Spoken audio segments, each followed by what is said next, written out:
Hi guys, James at Rampant Lion Reviews again for you today with another beer review. For this one we are going to have a look at a collaboration beer that was brewed to celebrate the Rugby World Cup that took place at the end of 2019 here in Japan. So this one is a four-way collaboration and only one of the parties involved here have I had any encounters with before. So this beer is half American, there's two American breweries involved in here, a Japanese brewery and also a Japanese craft beer bar as well. So for this one then we're going to have a little look at the Hop Scrum, which is a New England style IPA coming in at 5.5%, so it's more like a kind of New England session IPA rather than anything else. But this one is a collaboration between Burley Oak Brewing, who are the home brewery in this case, who are from Berlin and Maryland over in America, 2SP Brewing, who are from Aston in the southern part of Pennsylvania, Far Yeast Brewing, who are based in Tokyo but they're a gypsy brewery and brew their beers in Belgium, and also the Watering Hole, who are a craft beer bar in Shibuya in Tokyo.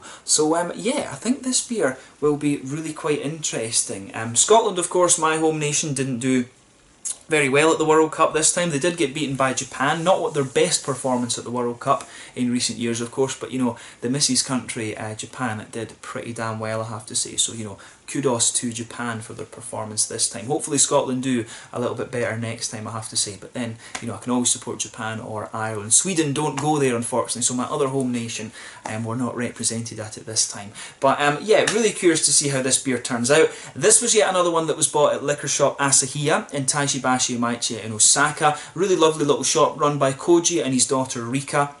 Great selection of Japanese beers, a lot of good American things in there, mainly West Coast stuff. We mostly get East Coast stuff over in Europe, so I always find interesting beers when I go there. And there's a lot of traditional kind of German and Belgian beers in there too. A bit of a treasure trove, but it's definitely worth visiting if you find yourself here in Osaka. So make sure you check out the link to their Facebook page in the description below. But yeah, let's see how we get on with this one then. I'm curious to see how it turns out. Two new breweries that I've never tried anything from the States in this one, so should be good. So yeah, as is usual with my reviews then, I'll tell you a little bit about the breweries involved here before we taste the beer. If you want to get straight to the tasting, just fast forward. All the usual links are in the description below. That's the brewery websites, the link to my other reviews that I've done from Far Yeast Brewing Company, my future reviews that hopefully I can do from Burley Oak Brewing and 2SP Brewing Company. I'll also put the link down there to Watering Hole's Facebook page and stuff like this. Hopefully I can get up there and have a little look at it at some point. It's supposed to be a very, very good bar, but there's all the usual social media down there as well. If you want to see more reviews, do please consider subscribing to the channel. The whole channel has a geography-based tagging system, so you can go into the homepage and search for beer based on country, city, state, county, prefecture, whatever it is you're interested in. Do check out the playlist of beers from different countries. There is one there for both the Japanese beers that I've reviewed for you and another one for all the American beers. Those are being added to whenever I get the opportunity, and as always, please do get in touch and let me know some of the other beers and breweries that you guys would like to see me review. It's always great to hear from you guys that are watching the videos, and the support that you show the channel is hugely appreciated. So anyway, to tell you a little bit about Burley Oak Brewing first off then, since these guys are the home brewery in this case. So Burley Oak Brewing, as I mentioned to you earlier, are based in Berlin in Maryland, and they were founded by Brian Bruschmiller, and he started as a home brewer back in 2009, basically just as a hobby, but this came after he'd been laid off from his job at a construction company. But he continued to hone his skills, and over the next while he started a brewery, and that opened up in 2011, and it's gradually expanded over the last few years. In 2015, during a trip to Oregon, he also encountered cold pressed coffee for the first time and just really fell in love with the whole craft of making this, and so he expanded the Burley Oak company to also include coffee, and they now have the Burley Oak Cafe, which you can find in downtown Berlin, which is a partnership with Tim Curtin and his company Rise Up Coffee Roasters, who you'll find in Salisbury. In 2018 as well, Brian also opened the Viking Tree Trading Company, which is a men's clothing brand, and it sells expeditionary equipment too. And he also bought the Globe restaurant in Berlin in 2019 as well, which, if I remember correctly from the articles that I read, it's a kind of renovated theatre, and the owner before him, she just was wanting somebody to take it over that would really look after it. So it'll be interesting to see that. It'll maybe turn into a nice kind of brewery restaurant almost. We'll see how they go with that. But these days Burley Oak have an on-site tap room, and they produce around 5,000 barrels of beer per year. They employ around 30 people, and as of December 2019, when I am filming this review for you, They've got a brew team of 3 and they've produced about 350 different types of beer according to Untappd. So a pretty damn prolific brewery when you think about it. You know, if they've been on the go since 2011, they've been putting out at least 30 beers per year. So that's a pretty damn good output, I have to say. And this, as I say, this is a brewery that I had never heard of before. There's so many breweries over in America these days, it's difficult to keep track. And even at home in Sweden, we've got somewhere in the region of like 300 or 400 breweries these days. There's about 400 odd breweries here in Japan at the moment, and back home in Scotland you're talking at least, you know, 200 as well, my dual national thing there. But yeah, interesting brewery, this one. And hopefully I can try some of their other beers at some point in the near future. This is my first encounter with them, like I said. So yeah, check out the brewery website in the description below. Find them on Facebook and Instagram to keep up to date with the latest goings on. And of course you can check out the Rate Beer and Untappd pages to see all the different beers that they've done. So let's move on to brewery number 2 then, who are aptly named 2SP Brewing. So as I mentioned earlier, these guys are based in Aston, which is in Delaware County, Delco as they call it colloquially. That confused the hell out of me until I actually found an article where it said, you know, Delco. I put in Delco and it came up Delaware County, but this is in the southern part of Pennsylvania, almost on the border with Delaware, which was America's first state, if I remember correctly. I've been there. But this company was founded by Michael Stiglitz, Mike Contreras, Bob Barrer and Ben Muse back in 2015. So Michael Stiglitz is a graduate of the Culinary Institute of America, and together with Ben Muse he owns the Two Stones pubs, and hence the name 2SP, but I believe there's 5 different locations for these now. So Michael is a veteran brewer, and he'd previously worked with Bob at Iron Hill Brewing in Delaware, and he also brought Andrew Rubenstein with him from Iron Hill to join the brewing team. So Mike runs the sales and marketing side of the brewery, and when they all got it together, they started with a 20 barrel system, and they've expanded their fermentation capacity quite considerably over the last few years from what I understand. They've got a tap room at the brewery, and the beers are also served at the various Two Stones pub locations. And as of December 2019, when I'm filming this review for you, they've produced in the region of 220 different types of beer, and they've also got quite an extensive barrel aging program as well. I think it was wine barrels and Scotch whisky barrels they said they were using in the brewery. So it's quite unusual in America to find a brewery that is using Scotch barrels rather than bourbon barrels actually.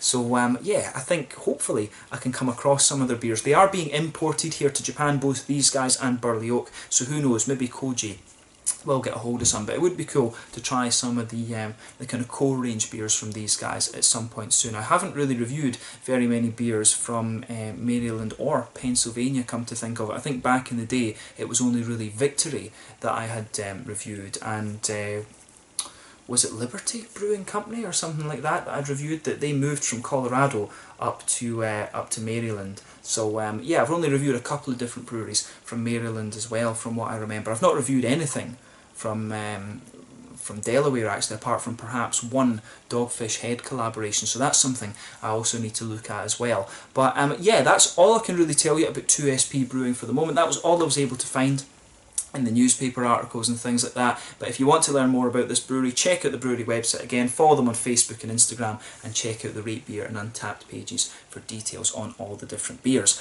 On to the Japanese side of things then, brewery number 3. So Far Yeast Brewing Company, as I mentioned to you, these guys are a gypsy brewery, but they were founded back in 2011 as Nippon Craft Beer Incorporated, but they later changed their name to Far Yeast Brewing Company in late 2014.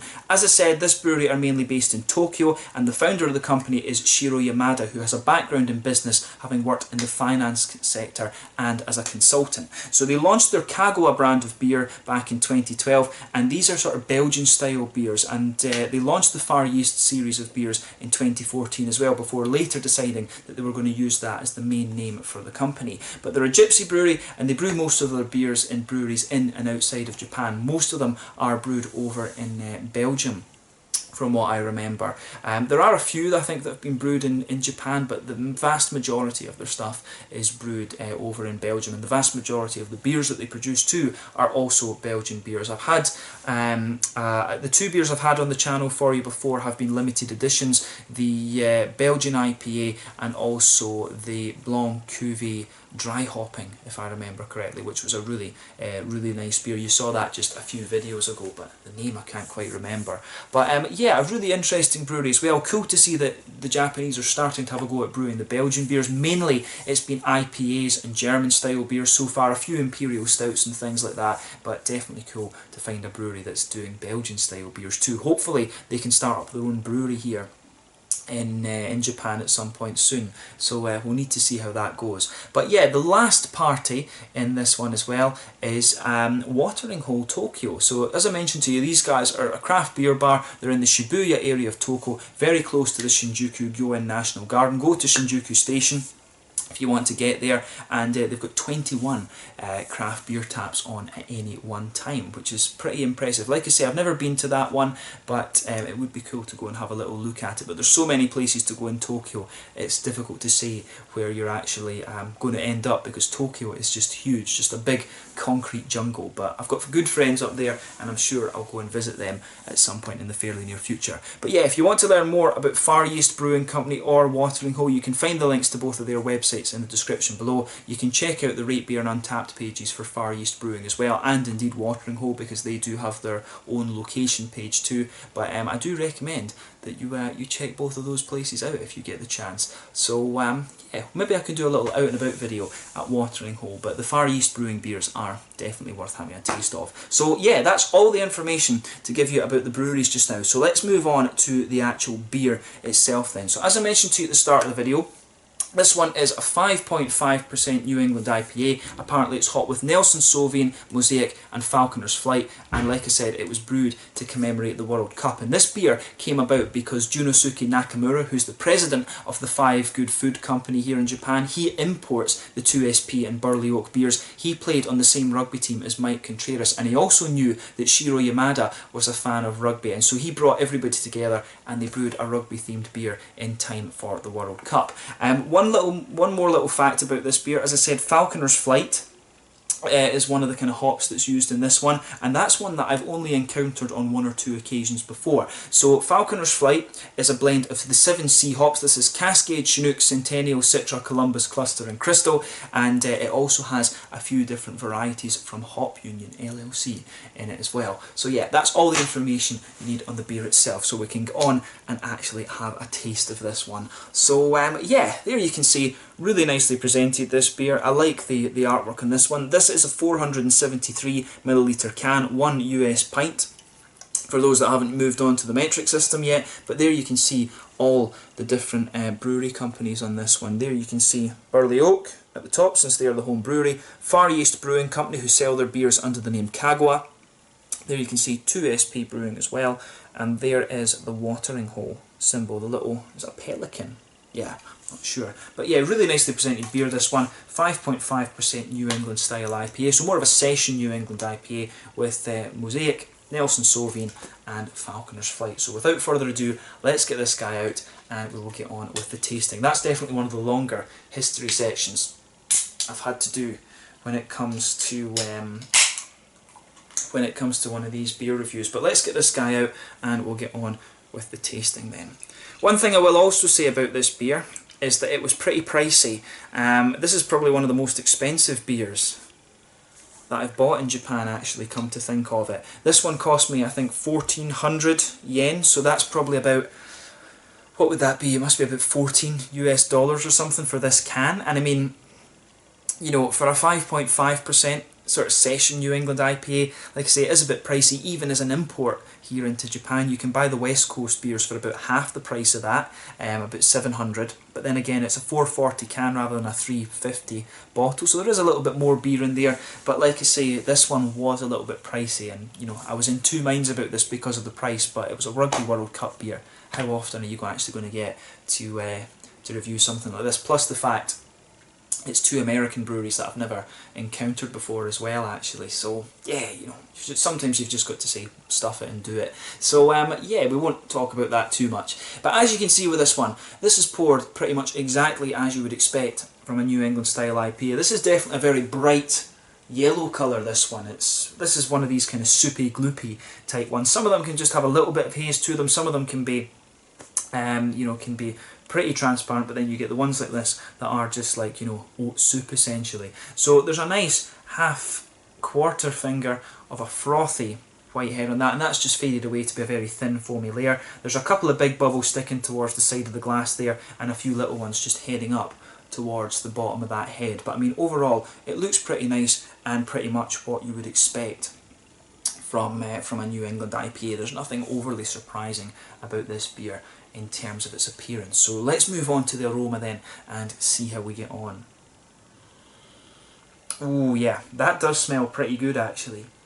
So straight away with this one, there's a hell of a lot going on in it. I mean, you can pick out the sort of tangerine oranges from the Mosaic straight away, but you've also got a little bit of that kind of green white grapey type note from the Nelson Sauvin. Probably Nelson Sauvin is one of my favourite hops, and Enigma from Australia, which is like Nelson Sauvin but with a little bit of a kind of red berry-ish cranberry note in it as well, is also a really nice one, I would say. So make sure you check that out if you get the chance. But there's a lot of other stuff going on in this one as well, and that will probably be the Falconer's Flight. You've got about seven different hops in that, so you can pick out a little bit of the more pungent grapefruit. There's definitely a little bit of a kind of lemon limey quality in there as well. Yeah, lemon lime, little bit of grapefruit, and the grapefruity notes will be both from the Cascade and the Chinook that's in there. The lemon lime might be coming to you from the Centennial. The other hops, they're mainly a little bit more kind of bitter and things. There is Citra in there too, which will usually it gives you a little bit of mango on its own, and you know, perhaps there is a wee bit of that there, a little bit of that mangoey papaya type thing, a little bit of a lighter tropical fruit, but that mixes in quite well with the kind of white green grapey notes that this beer has. So yeah, mainly white grape, green grapey notes, nice tangerine orange, but underneath there's quite a strong bit of grapefruit in there, which will be coming from that Falconer's Flight blend. And you've also got some of the lighter tropically notes too, a little bit of a lemon limey character, like I said. So the fruity side of this beer is pretty nice and pretty inviting, I have to say. As I say, you don't find Falconer's Flight used all that often. Not many European breweries will brew it. I'm not sure how common it is amongst American breweries, but even the American beers I've had from Chicago and New York and other places, they do tend to stick to, you know, the single hop type pellets. So yeah, that's interesting. But on the green side of the hops, for me, there is a bit of floral character in this one. You do get a little bit of that earthiness that you would expect from Mosaic. Mosaic just has a little touch of earthiness to it in my experience. But to me, the green side of the hops in this really lean towards the grassy side of things rather than anything else. On the malty side of this beer, there is this one is one of these ones that leans towards the creamy end of the spectrum. The wheat that's in here, I think, does have a good little bit of pungency to it. Sometimes the wheat can be very, very smooth, like Treehouse, for example, or sometimes it can be a little bit more bitey, like Trillium.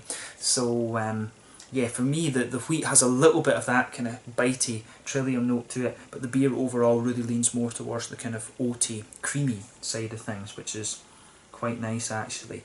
So, yeah, take a little bit of time and enjoy that aroma for yourself. There's maybe a little touch of a kind of McVitie's digestive biscuit or something coming out of this one, or cookies as the Americans would call it.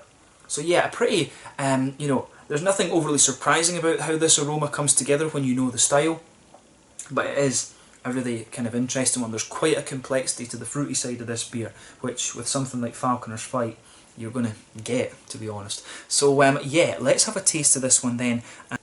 Sorry about the edit there, guys, but yeah, let's have a taste of this one then and see how we get on. This one is the Hop Scrum IPA, a collaboration between Burley Oak Brewing, 2SP Brewing, Far Yeast Brewing Company, and also the Watering Hole. 2 American breweries, a Japanese one, and also a craft beer bar. Let's get stuck in. Slàinte, skål, kampai.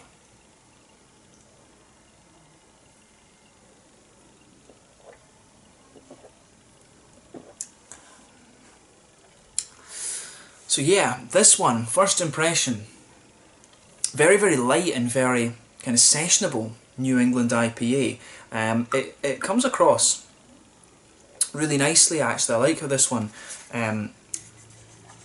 goes together. First impression is that it's got it has got a little bit of a danky quality to it, which is quite nice. So yeah, this is one that kind of suits my palate quite nicely, I have to say. So kudos to all the breweries involved here with this. So yeah.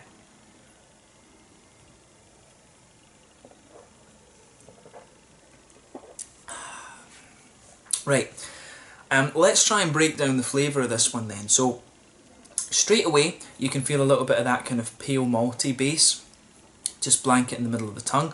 On top of that you get some of the nice kind of oaty, creamy qualities in there. And I would say the wheaty qualities in this, the further I go into the aftertaste with this one, you can feel the wheat that's being used in this beer definitely has a little bit of that astringency, kind of bitey type thing to it, which is quite nice. That reminds me a little bit of Trillium, but it does have some of the oaty creaminess that you would expect, as I say, that's more similar to like Treehouse or something like that. And the oaty creaminess for me comes out a little bit further forward on the palate. The sort of more bitey, wheaty notes are a little bit further back. There's a little bit of a kind of sweet biscuity note in the middle of the palate too, but for me this is definitely one of the more kind of crisp New England IPAs that I've come across before. I do wonder if there's a little bit of Pilsner malt being used in this one, just from the way the mouth feels. I wouldn't be surprised just from some of the crispness that you get towards the back of the palate with this one.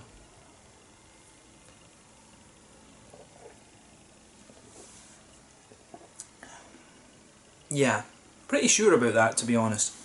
I think there is a wee touch of Pilsner malt in here, not too much, because the rest of the beer does come across as really quite nice and smooth. So the malt base, like I say, it has a really nice smoothness to it, and the further you go into the aftertaste with it, it gets a little bit more bitey and astringent from the wheaty sort of thing, but you've got a nice kind of biscuity sweetness lying there in the middle of the palate too, and I think that biscuity sweetness becomes a little bit more prominent the further you go into the aftertaste with this one as well. So yeah, nothing, as I say, nothing really surprising about this beer when you know the style, but it's just really quite nicely done, and you can't really ask for much more than that these days. If you get a New England IPA, you want it to be well done. That's what all of the four guys involved in this one have delivered. So yeah, good stuff. So on the hoppy side of things then, back corners of the palate, there's a little bit of earthiness there. I think that will be on Mosaic mainly, but you'll also get it from some of the other hops that's in that Falconer's Flight blend. And as you move further forward, you can feel the earthiness just disappearing a little bit, and you get a nice kind of big floral aromatic note. It's almost a little bit dank and pine resiny, which I would say is mainly probably down to the Chinook, but in fairness, Mosaic and Nelson Sauvin do have pretty high alpha acid contents as well, but they're a little bit more kind of floral rather than piney and resinous, and the qualities that are there are a little bit darker and more resinous in my mind.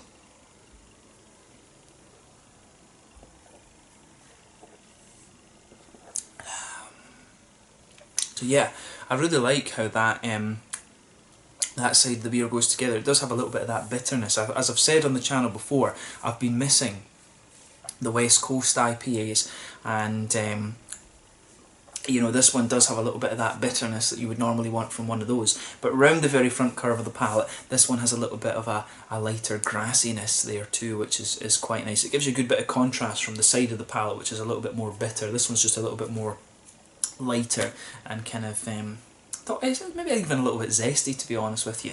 But behind the front curve of the palate, that's where you get that nice oily bubble where those juicy fruity esters start to push their way out of the beer. And for me, this one has a good blend of different things there. If you go to the back of that oily bubble, you definitely get some of the darker grapefruity notes, which will be mainly the Cascade and the Chinook out of that that hop blend that's giving you that. I mean, Citra could give you a little bit of that in fairness, but I would say it's most likely to be the other three that I mentioned before, or the other two that I mentioned before rather.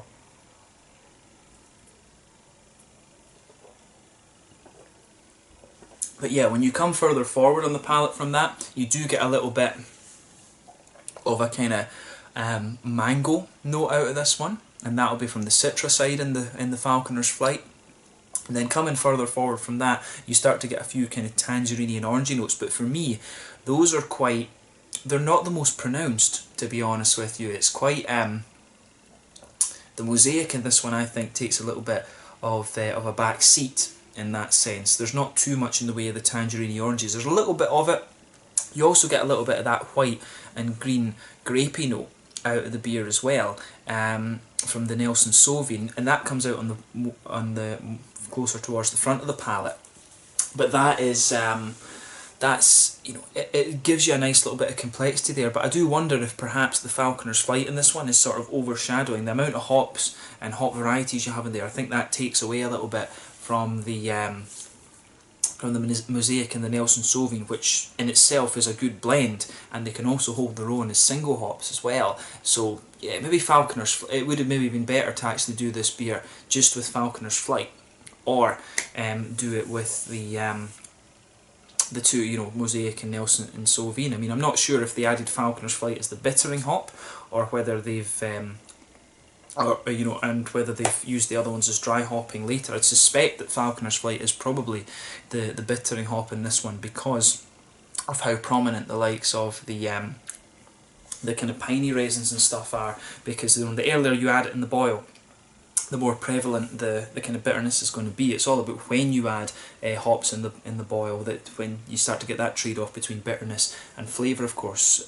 So I'd be interested to know that about it, but I think perhaps the the kind of notes that you have in this beer, the big kind of floral elements and the dark grapefruit, that kind of overshadows a lot of the other side of it. But in fairness, you know, you would get that if you used Columbus on its own, or Chinook as a bittering hop, you would get that effect anyway. So it's maybe just me overthinking a little bit, let's just say that. But I mean, as a sessionable New England IPA, it's pretty damn solid. I mean, on the front edge of the tongue as well, you do get a little bit of a kind of gooseberry, lychee, sort of limey type thing. You do get just a little bit of those kind of smoother, more oily fruits, but it's a little bit zesty as well, which is kind of interesting. That would probably be the Centennial, and to some degree the Citra, that's going to give you those slightly lemony, limey qualities. The sort of lychee, gooseberry thing that's on the tip of the tongue there, that's most likely to be the Citra element of the Falconer's Flight in my experience. But yeah, as as far as New England IPAs go, this one has a good amount of flavour to it, and that's pretty impressive when you consider the alcohol content of it. It's definitely one of the more flavourful, lower alcohol New England IPAs that I've had. I mean, a lot of the ones that I've had have been sort of around the 6.5 to 7% ABV, like Stigbergets, for example, or some of the Dugas ones in Gothenburg in Sweden. Some of the ones from Scotland, like Overtone Brewing, I think they tend to stick to that sort of level as well. So this is pretty impressive that you can get this amount of flavour out of a 5.5% New England IPA, because I would have always thought, you know, you need to go up to at least kind of 7.5% to get that amount of flavour. And to be in fairness with the West Coast IPAs, you would need to do that as well, I think. But I mean, overall, as a New England IPA, I think they've done a pretty good job of this. And if I was blind tasting it, you wouldn't be able to tell that this is only 5.5%. I probably would think this is about 7 or something like that. So the lower alcohol content doesn't really let it down in that sense, I would say.